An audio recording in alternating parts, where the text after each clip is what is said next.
Surviving Edge Weapons by JonTron.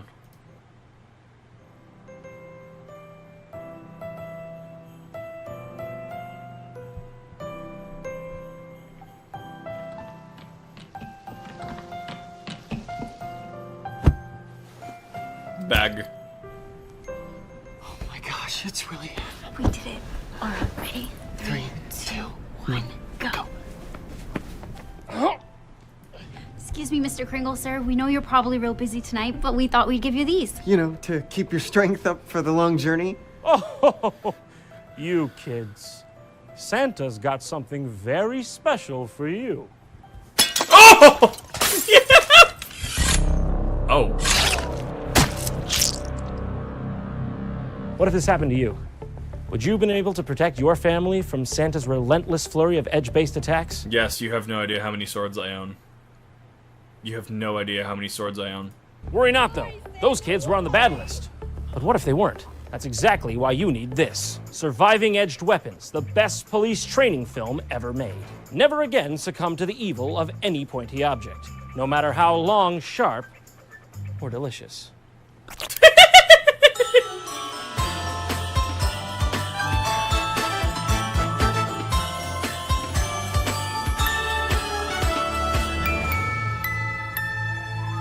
I do like the new intro. It was a good one. I missed the old one, though. Today we're going to take a look at something called Surviving Edged Weapons, which was a film issued to the Canadian Police Force in 1988 with the intent of training said police force how to survive and deal with what they refer to as edge-based attacks. Oh my god. This is going to be perfect. We talking like edge of a table? Microsoft browser?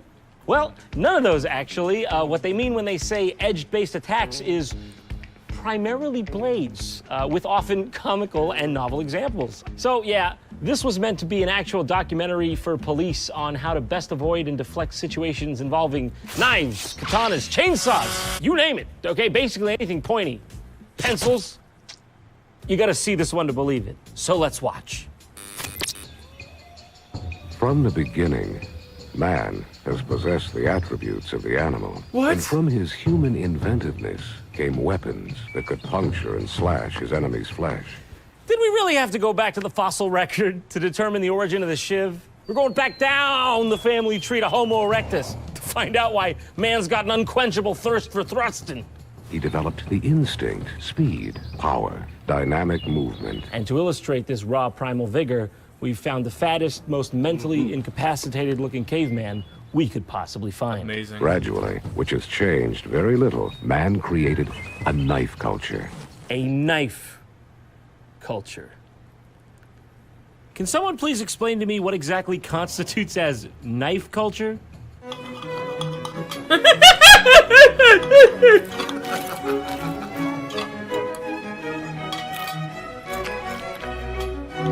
Amazing. Knife culture. I'm curious how much these... they're not pipes, right? I can't remember what they're called. They're to implement... I wonder how much these run. Still slashing and stabbing its enemies, the knife culture is still alive and deadly. Wow. Right here, wouldn't you know it? At home. In the Bronx. Hey, man. Now that's it. Got the money, man? Let me see the shit, man. The shit's there, man. Where's the money? 5 minutes. 5 minutes, baby. No, man. No money, no shit. Shit was there if you wanted it, but unfortunately, no money, no shit. No money, no shit. No money, no shit. That's the life lesson for today. We found it. Shit was there. Ah, man. 5 minutes. Oh, fuck you, man. Oh! Hold on, you lost me. Can you explain the rules again? While the knife culture continues to hone its skills, many officers dismiss the edged weapon as a mere relic from man's primitive roots. No, they don't. No one takes a look at this and goes, oh, very fine specimen. Is it from the Neolithic? Excuse you. The amount of knives I've looked at that I'm just like, that's kind of great. Oh! Speaking of, we have, what is it, the... I can't speak enough German. The Jugjod Commando? Yeah, this is a knife that's banned by the Geneva Convention because it's instead of a blade, right? Instead of just a straight blade, this motherfucker twists.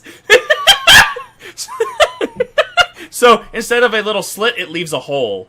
Yeah, it's arguably metal as fuck, and you should probably not buy one of these because you'll probably be put on a watch list, allegedly. What museum does it belong to? Jugjod Commando? Okay, thank you. Yeah, no. Twisty tri-point dagger. Fucking beast. Hey, you! Pig! I wouldn't finish writing that ticket if I were you.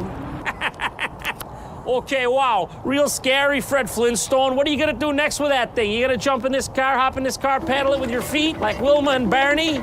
Damn it! Fucking loser. Knew I should have brought a gun. Yeah. Use of the unexpected is a favorite tactic of edged weapon offenders. I told you 3 times to stop bothering the customers. This time you're going to jail. You're too close. It's almost like a knife is useful in assassinations and has been used throughout how many times in history? God damn it, I need a new job. The basic perception if you get into a knife attack is there's going to be one single thrust. You're going to cleanly and effectively block it, and that's going to be the end of it. You're going to... The basic perception is I'm James Phillips, okay? I'm ready. It's a rough and tumble world. You think it's going to go this way, it's going to go that way, okay? Knives is complicated business. You're going to bend that knife out of his hand and arrest the bad guy, and that's the end. It doesn't work that way, sports fans.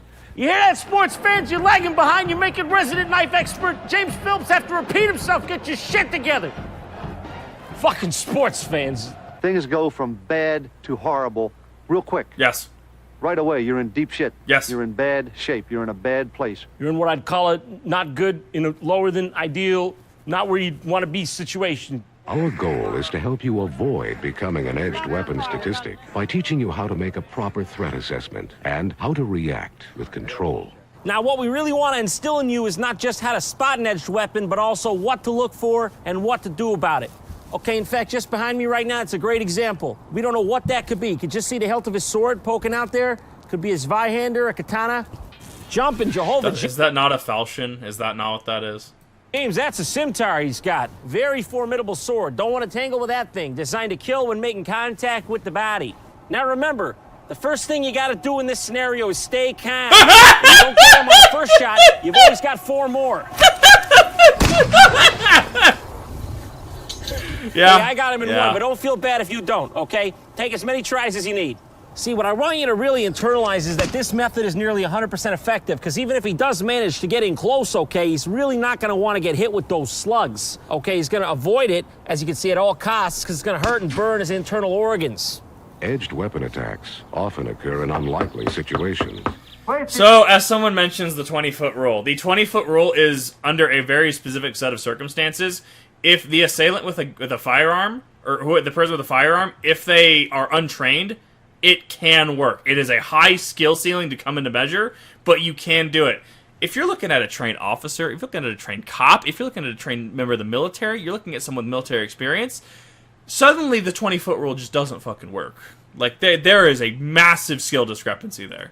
Fireman, come on to the door. Now, hold on. Does this man just casually have a claymore sitting in the corner of his house? Do you not have a claymore? I could literally take a picture of my claymore literally in the corner over there. Is that not how people work? I literally have the claymore that chat bought me in the corner over there, as well as my Krauser knife there. How many swords do I have in here, actually, now that I think about it? Probably shouldn't say that. Anyways, moving on. I have nothing left to lose in this world. My wife abandoned me. My children hate me. Now this cop is knocking at my door, and I have King Arthur's literal fucking Excalibur right next to me. No, that did not just happen. How did they make this with a straight face and then show it to an academy of police officers as official training protocol? Adding to the threat are a host of improvised weapons. A baseball cap, a razor blade sewn to the back, which can be swung by the bill to cut your face. This guy's a legend, all right? He's a regular Mexican odd job. Naranjas by day, your cabeza by night. Amazing. Here's trabajo extra. Common household items can produce extreme damage. An attack with this grapefruit cutter would be like getting stabbed with 2 knives. This improperly stored Swiss Army knife could be like getting stabbed with 3. There's no way to know for sure, but these 4 regular knives taped together would likely cause a sensation of 4 knives stabbing at once. Oh, guys, it's fucking Dead Island 2. This is the crafting system from Dead Island 2. Oh, fuck. I fucked that up. Fuck! There we go. This improperly stored Swiss Meant to Army hit- meant to knife hit could be play, like getting and it stabbed didn't play. with 3. There's no way to know for sure, but these 4 regular knives taped together would likely cause a sensation of 4 knives stabbing at once. There's simply no telling how far this rabbit hole goes. Switchblades and gravity blades can be drawn and used instantly. Is the speed with which attacks can occur. Buck knives can be locked in place when drawn, even with one hand. Please, sir, have mercy on me. Watch how happening? fast someone who's really skilled can get into action with a knife. Yeah. What? Were there any frames between when he was standing and when the knife came out? I didn't see it, dude. Go Yeah. back. Go back. I didn't see it. There's no frames, dude. So what that was the hands were meant to try and confuse the opponent, and then thus the knife was there. That's just, he's been holding the knife the entire time. Go to a baby picture of him. Dude, he's had that knife the whole time. He never took that out. Officers who fall victim to edged weapons usually commit at least one critical error, like misreading what could be a weapon. Let's try it again. This time, why don't you leave the pens in the tray before you come through? Sure. Yeah. Sometimes it's the unlikely individual who has the best chance of harming you. Yeah. Yeah. It sure is. Dude, you could have just put the pens in the tray. Let's be real, okay? Now you're going to jail for the rest of your life. Was it fucking cool? Absolutely was fucking cool, was it? I'm not so sure. You were just on your way to see your grandma in Miami Beach. You didn't have to savagely murder that airport attendant. I'm not one to judge, but... A third type of behavior usually occurs as a defensive reaction by an offender. Get away from here. The taunting gesture. Drop the razor! And what he's telling you is, don't invade my space or I'll attack you. Soon after this grandiose display, he will retreat back to his den, attend to his newborn cubs, once again secure in his domain. Whether you actually have to use deadly force will depend on the suspect's action. Holy shit. Lady? Oh my god, fucking, that's not how that fucking works. I hate this iconography because it's so just collywobbled fucking together. First of all, that's not a Satanic Cross. What is it? That's the fucking... God, what is it called? So I can actually cite my fucking sources. Satanic Cross name. That is the... St. Peter's Cross. There we go. Inverted Latin cross, traditionally used in Christian symbol, but in recent times used as an anti-Christian and satanic symbol. It was stolen iconography. Fucking pentagram is not primarily used for Satanism. I hate that I have to argue this every fucking time. It's like it's like they're taking all the buzzwords of it and applying it to this thing. Like, oh, it's bad, and it just makes you look like a fucking loon. Lady, are you okay? Rick, she's got a knife. Drop the knife! God damn it, Rick, take cover! That knife is fully loaded! Drop the knife! Fuck off. Lady, I didn't want to That actually did have the goat head, so that was actually proper. do this! I told you to drop the darn knife!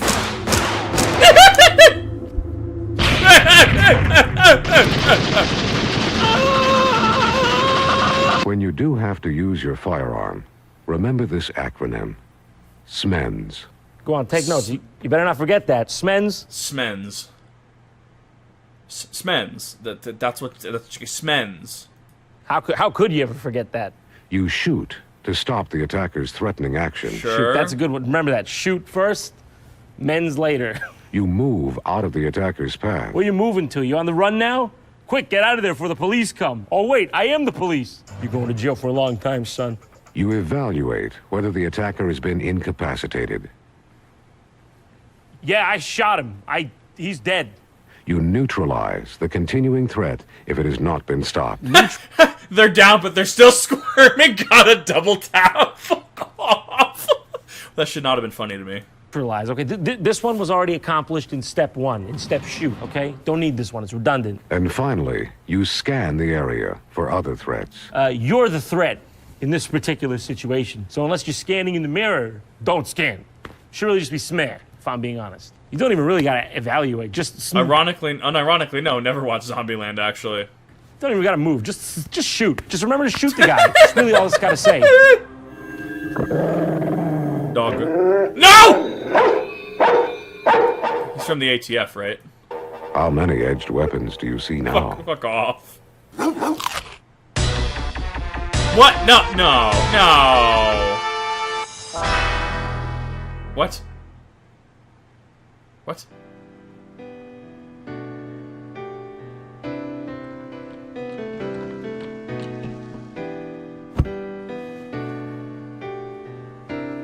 Awful.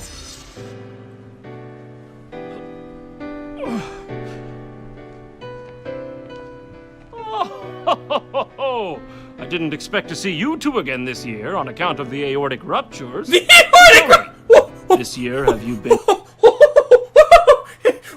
That's not good. That's not good. naughty or nice? Yeah! You little bastards! I'll show you the true meaning of Christmas! Remember, Smens. Step 1, shoot. Oh my god.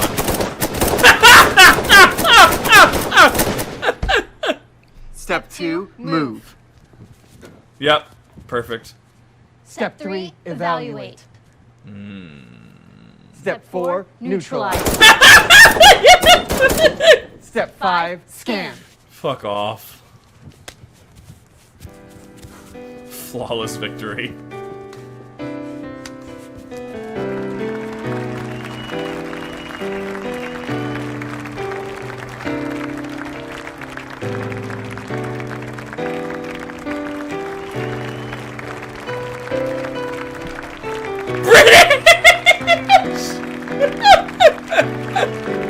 No, Mike! Potential threat. Nice. Debbie! Ah! Got him. Fuck I off. just want to give a huge shout out to Dollar Shave Club for God, that sponsoring was this good. video. Many of you out there have been asking me for my shaving routine, so I thought I would share. You know, I may have a lot of sharp and shiny things laying around, but what do you think I use this? Why would you think that? I use the highest quality razors only, which is why I use Dollar Shave Club. And it's not just razors you can get from them. You know, it's shaving creams, lotions, deodorants, salves, you name it. Salves. They got everything to keep you feeling rugged and fresh throughout the day. I'm really talking everything, okay? They got fresh and tingly peppermint one-wipe Charlies. What? I'll let you use your imagination as to where the one wipe is going down. What? I know what I'm talking about, okay? I use Dollar Shave Club myself. I get a box from them every month. You can mix and match what you receive every month with their super intuitive graphic interface, and you can change the frequency with which you receive That's each just- item. yeah, You he don't does. need to go into the store every month. I just come straight to your doorstep, and you're ready to go. If you want to shave the JonTron way, go to dollarshaveclub.com/JonTron to get the shave starter set for only $5 and check out all their great holiday gift sets. After that, the restock box ships full-size products at regular price. Merry Christmas. Based. God, love it. It's perfect.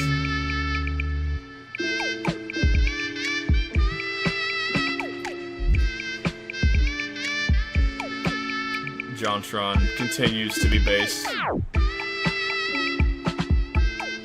Man, like, it's just interesting seeing, because I've watched JonTron since, like, early days. We're talking, like, a little bit after his Daikatana review. Like, Birdemic era, right? That was a little old by the time I started getting it. I watched it from early, like, Normal Boots Run 1 days.